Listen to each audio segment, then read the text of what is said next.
Assalamualaikum, balik lagi dengan Jaki. Dan pada video kali ini kita mau bahas ICBP ya guys. ICBP ini adalah anak dari INDF atau Indofood.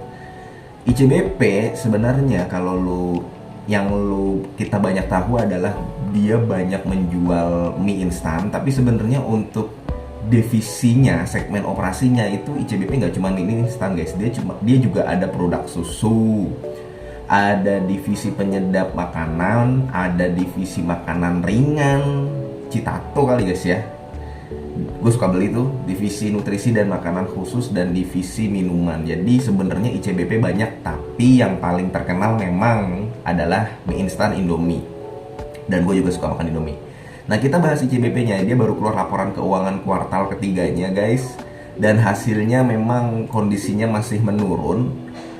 Jadi kalau misalkan lu lihat dan lu mungkin dengar dari banyak orang, kalau bedanya ICBP sama INDF, INDF ini buat swing.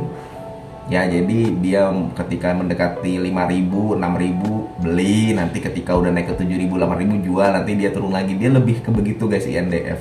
Ada yang mengatakan seperti itu. Nah, ada yang mengatakan ICBP ini lebih cocok untuk jangka panjang. Gue setuju dengan pendapat orang tersebut guys. Jadi ada orang yang membedakan ICBP dan INDF gitu. INDF buat swing, ICBP dengan untuk jangka panjang, dan gue setuju. Kita lihat guys kenapa gue setuju. Kita lihat laporan keuangannya. Jadi kita bahas ekuitasnya dulu. Ekuitasnya ini ICBP selalu naik dari tahun 2018 yang tadinya 21 triliun jadi 25 triliun, jadi 29 triliun, jadi 33 triliun, sampai di tahun 2022 di kuartal ketiga jadi 35 triliun. Dari ekuitasnya selalu naik, laporan keuangannya dalam jutaan rupiah.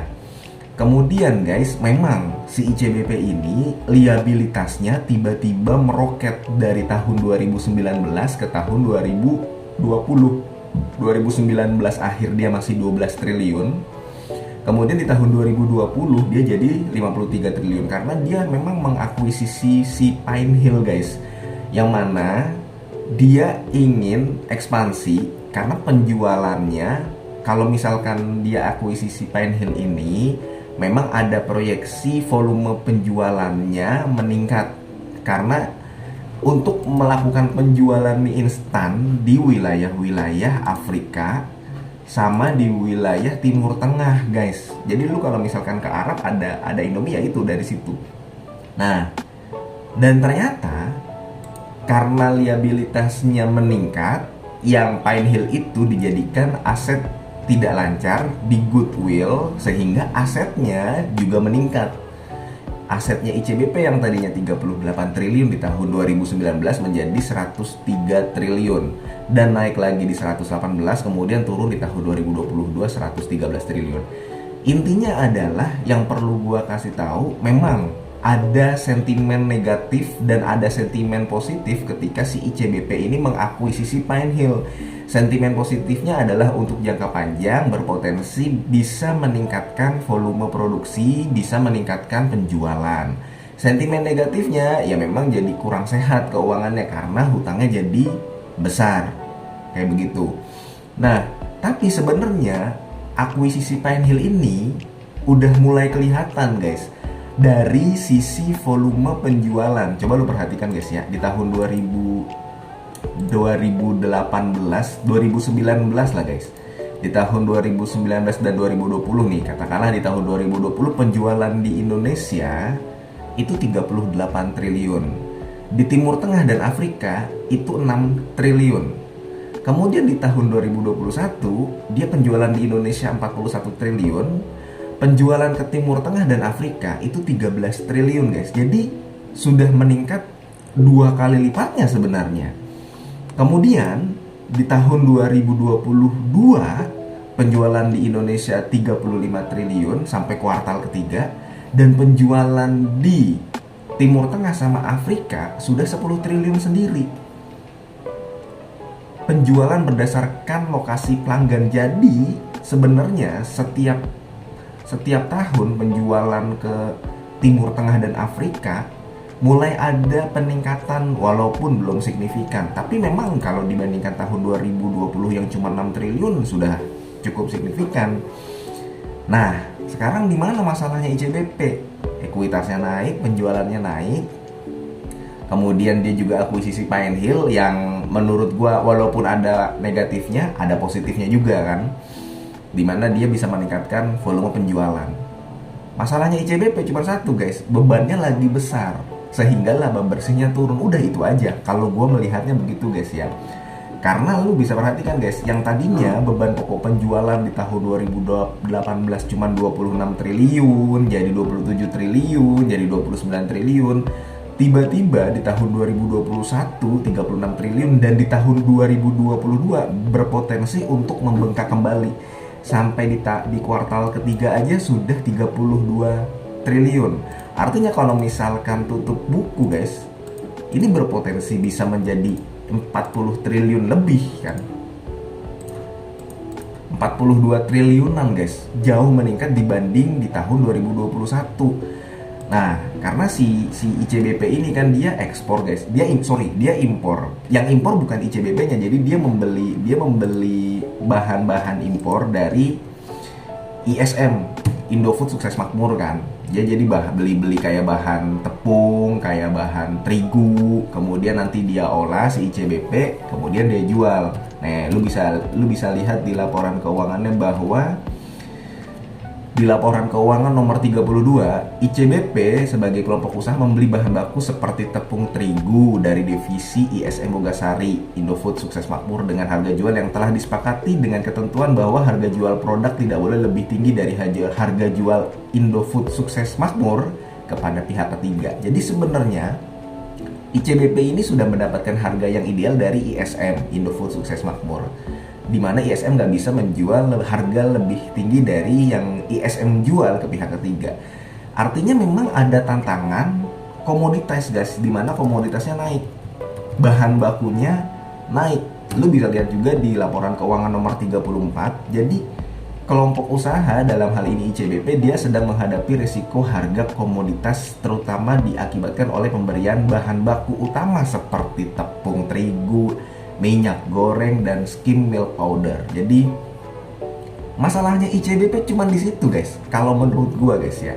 Jadi dia sedang menghadapi kenaikan harga komoditas. Ada perusahaan yang diuntungkan dengan adanya perang Rusia Ukraina. Perusahaan batu bara, perusahaan energi, yang mungkin perusahaan minyak. Ada perusahaan yang sedang dirugikan atau sedang terbebani karena adanya perang. Perusahaan semen, harga batu bara lagi naik tinggi, berarti perusahaan semen juga kena dampaknya. Perusahaan ya ini salah satunya ICBP, Consumer Goods. Kalau kita lihat, jadi memang si ICBP ini penjualannya bertumbuh, tapi karena bebannya meningkat, laba bersihnya jadi turun. Nah, kalau begitu bagaimana guys? Nggak apa-apa kalau menurut gue ICBP masih menarik. Sekarang ICBP harga berapa ya? 10.000 kalau gue nggak salah. Harga saham ICBP 10.200. Sebelumnya ICBP tahu nggak yang waktu kuartal kedua di mana EPS kalau lu lihat di RTI sampai minus. ICBP kan pernah sampai ke harga 8.000 guys, 8.300. Dan gua sudah sempat membuat video di awal-awal gua membuat video, gua bahas INDF. Perusahaannya tidak ada masalah, termasuk ICBP ya. Perusahaannya nggak ada masalah, harga sahamnya lagi jatuh karena adanya imbas perang, kenaikan harga bahan baku, harga sahamnya turun ke 8.300, termasuk INDF turun ke 6.100. Gue udah buat, lu boleh scroll ke bawah di video sebelumnya. Itu justru menarik karena penurunan harga sahamnya dipengaruhi oleh faktor eksternal, tidak ada masalah dengan manajemennya. Nah sekarang ICBP yang tadinya sempat ke 8.300 guys, ya kan? Ya dia sudah naik lagi ke 10.000. Udah ya 20% cuannya ada kan? Apakah ICBP bisa lebih tinggi lagi? Menurut gue bisa. Kalau si manajemen ICBP ya Antoni Salim ya, dia terus mempertahankan kinerja seperti ini, ekuitasnya naik, volume penjualannya naik. Volume penjualannya naik terus. Ketika nanti bebannya sudah menurun, laba bersihnya akan naik pula guys. Jadi seperti itu. Dan menurut gue ICBP ini harga sahamnya dia akan berpotensi turun lagi lah. Karena memang dari EPS-nya masih belum menarik. Lu jangan melihat consumer goods ini EPS-nya sama seperti perusahaan-perusahaan batubara. Beda. Perusahaan consumer good, perusahaan yang produknya dibutuhkan banyak orang, biasanya memang dijual dengan harga premium. Lihat Sido muncul, lihat S Hardware, Mayora, Unilever, dan sebagainya ya guys ya. Ya itulah. Nah sekarang kita lihat di potensi dividennya. Potensi dividennya kalau misalkan ICBP memang dia EPS-nya berpotensi. ICBP kan sekarang EPS-nya udah 378 ya. EPS ICBP itu kalau gue nggak salah dia sudah mengantongi 284 sampai kuartal ketiga 2022. Artinya dalam setahun dia berpotensi mengantongi 378. Nah, si ICBP biasanya selalu membagikan DPR ideal 30%, 39%. Katakanlah dia membagi dividen payout rasionya 39% guys.